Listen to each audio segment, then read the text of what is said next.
নমস্কাৰ বন্ধু বান্ধৱীসকল, বিশেষকৈ বান্ধৱীসকল।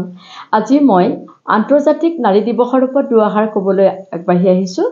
কাৰণ যিহেতু নাৰী দিৱস সমাগত, 2025 বৰ্ষৰ নাৰী দিৱস সমাগত আৰু বেছি দিন নাই, সেয়েহে মই আপোনালোকৰ লগত দুআষাৰ শ্বেয়াৰ কৰোঁ বুলি বহিলোঁ। আপোনালোকে সকলোৱে জানে যে 8 মাৰ্চ দিনটো আন্তৰ্জাতিক নাৰী দিৱস হিচাপে পালন কৰা হয়। সেয়েহে ময়ো মোৰ ইউটিউব চেনেল মৃদুলা এণ্টাৰটেইনমেণ্টৰ তৰফৰ পৰা আপোনালোক সকলো নাৰীলৈকে নাৰী দিৱসৰ বা নাৰীৰ সন্মান জনাই মই নাৰী দিৱসৰ উদ্দেশ্য, নাৰী দিৱসৰ তাৎপৰ্য আৰু নাৰী দিৱসৰ ইতিহাস অকণমান ক'ম বুলি বহিছোঁ। নিশ্চয় আপোনালোকে শুনি উপকৃত হ'ব বা ভালো পাব, কাৰণ যিহেতু ময়ো নাৰী। আজি নাৰীৰ ওপৰত মই দুআষাৰ ক'ম। সঁচা অৰ্থত নাৰী দিৱসৰ মূল উদ্দেশ্য হ'ল লিংগ বৈষম্য আঁতৰাই সমতাৰ অধিকাৰ প্ৰদান কৰা আৰু নাৰীসকলৰ সকলো শোষণ আৰু নিষ্পেষণৰ পৰা মুক্ত কৰা। এয়াই হৈছে নাৰী দিৱসৰ মুখ্য উদ্দেশ্য। বিশ্বৰ বিভিন্ন দেশত নাৰী দিৱস উদযাপনৰ প্ৰধান লক্ষ্য কিন্তু বেলেগ বেলেগ হয়।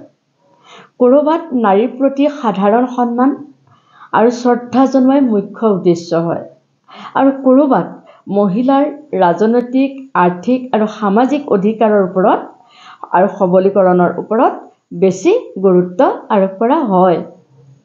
এতিয়া শুনক আন্তৰ্জাতিক নাৰী দিৱসৰ ইতিহাস।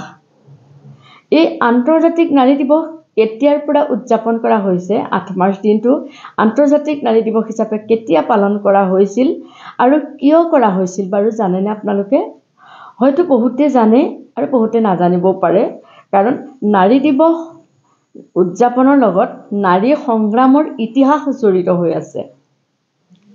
1857 চনৰ মজুৰি বৈষম্য কৰ্মঘণ্টা, নিৰ্দিষ্ট কৰা কামৰ অমানৱিক পৰিৱেশৰ বিৰুদ্ধে প্ৰতিবাদ জনাবলৈ মাৰ্কিন যুক্তৰাষ্ট্ৰৰ নিউয়ৰ্কৰ সূতা কাৰখানাৰ নাৰী শ্ৰমিকসকলে আন্দোলন কৰিছিল 1857 চনত।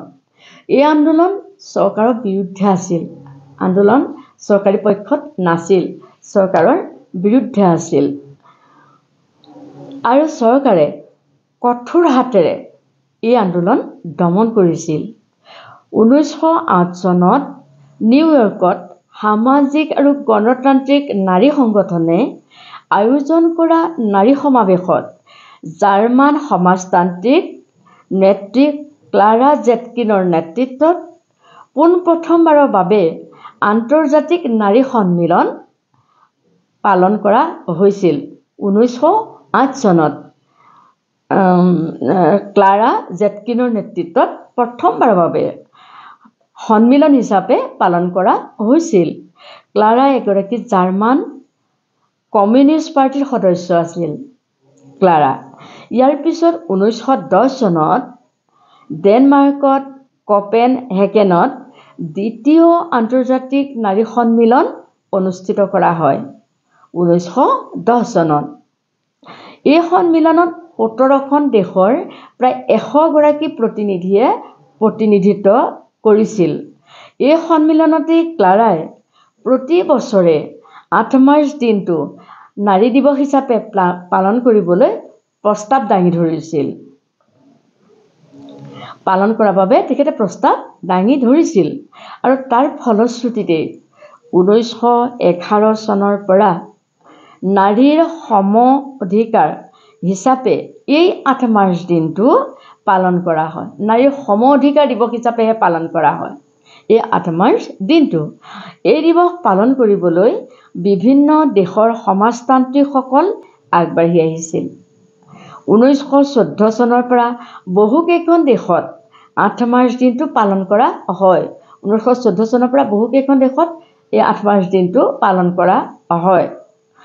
1975 চনত এই 8 মাৰ্চ দিনটো চৰকাৰে স্বীকৃতি প্ৰদান কৰে, দিৱস হিচাপে স্বীকৃতি প্ৰদান কৰে, আৰু আন্তৰ্জাতিক নাৰী দিৱস হিচাপে পালন কৰিবলৈ বহুকেইখন ৰাষ্ট্ৰই আহ্বান কৰে। এইটো 1975 চনতে স্বীকৃতি পায় আন্তৰ্জাতিক নাৰী দিৱস হিচাপে পালন কৰিবলৈ।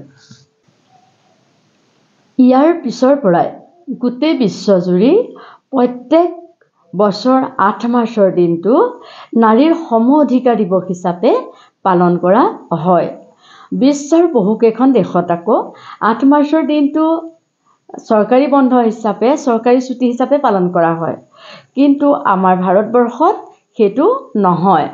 আৰু এই ভাৰতবৰ্ষত নাৰীয়ে সম অধিকাৰো এতিয়ালৈকে পোৱা নাই। তাৰোপৰিও উত্তৰ পূৰ্বাঞ্চলৰ আটাইকেইখন ৰাজ্যৰ লগতে অসমতো নাৰী একেবাৰে সুৰক্ষিত নহয়। পুৰুষৰ লগত সমানে আগবাঢ়িব বিচাৰিলেও বহু ক্ষেত্ৰত থমকি ৰ'ব লগা হয়। শিক্ষাৰ ক্ষেত্ৰতে হওক, খেল ধেমালিতে হওক, সকলো ক্ষেত্ৰতে নাৰীয়ে কিয় নোৱাৰে, পাৰে, কিন্তু আগবাঢ়ি গ'লেও যাবলৈ বিচাৰিলেও থমকি ৰ'বলগীয়া হয়। হয়, আজি লাভলীনা বৰগোহাঁই, হিমা দাসৰ দৰে নাৰী আগবাঢ়ি গৈছে, কিন্তু সেইগৰাকী নাৰী তেনেদৰে আগবাঢ়ি যাব পাৰিছে, আগবাঢ়ি গৈছে, তেনেদৰে আগবাঢ়ি যাব পাৰিছে, কিন্তু সকলো জানো পাৰিছে? আৰুতো তেনেকুৱা প্ৰতিভাশালী, প্ৰতিভাসম্পন্ন নাৰী বহুত আছে, নাই পৰা। কিয়? পিতৃ মাতৃও ভয় কৰে, পঠিয়াই দিব, আগবঢ়াই দিব, কোনোবা বিপদত পৰিব, তেতিয়া কি হ'ব?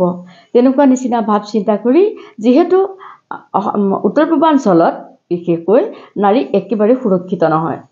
অসমত সুৰক্ষিত একেবাৰেই নহয় বুলি ক'লেও ভুল নহয়। প্ৰত্যেকটো মুহূৰ্ততেই বুকুত ভয় লৈ, বুকুত সাহস নাথাকে, ভয় লৈহে ক'ৰবাত যাবলগীয়া হয়। গতিকে তথাপিও আমি নাৰী দিৱসৰ লগত সংগতি ৰাখি এই 8 মাৰ্চ দিনটো নাৰী দিৱস হিচাপে পালন কৰি আহিছোঁ আৰু কৰি যাম। শিক্ষাৰ ক্ষেত্ৰত পুৰুষৰ সমানেই নাৰী আগবাঢ়ি গৈছে, কিন্তু সম্পত্তিৰ ক্ষেত্ৰত গৈছে জানো?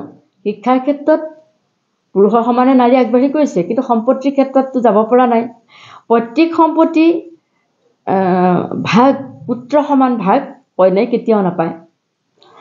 কন্যাক বিয়া বাৰু দিওঁতে যি যৌতুক দিলে আৰু সম্পত্তি হিচাপে ভাগ কেতিয়াও দিবলৈ নোখোজে। সেইটো যেন এটা নিয়মেই নাই, তেনেকুৱাৰ নিচিনা নাৰীক দিবলৈ নোখোজে। তথাপিও আমি সংগ্ৰাম কৰি যাম। আমি নাৰী, আমাৰ অধিকাৰ লাগে, আমি অধিকাৰ বিচাৰিম, নহয় জানো? সদুশেষত মই এটা কথাই আপোনালোকক ক'ব বিচাৰোঁ, আমি সদায় সংগ্ৰামেই কৰি যাম, সংগ্ৰাম কৰি যাম। অধিকাৰৰ ভিত্তিত এই 8 মাৰ্চ দিনটো লিংগ বৈষম্য আঁতৰাই সমতাৰ অধিকাৰ প্ৰদান কৰি সকলো শোষণ আৰু নিষ্পেষণৰ পৰা মুক্ত কৰাৰ বাবে আমি দাবী জনাই যাম। বিশেষ আৰু নকওঁ, থুলমূলকৈ এইখিনিকে কৈ সকলো নাৰীলৈকে পুনৰ আন্তৰ্জাতিক নাৰী দিৱস 2025ৰ সন্মান জনাই মই আজি এই ভিডিঅ'টো এইখিনিতে সমাপ্ত কৰিবলৈ লৈছোঁ। আপোনালোক সুখত থাকক, আপোনালোক কুশলে থাকক, আপোনালোক মংগলে থাকক। ধন্যবাদ।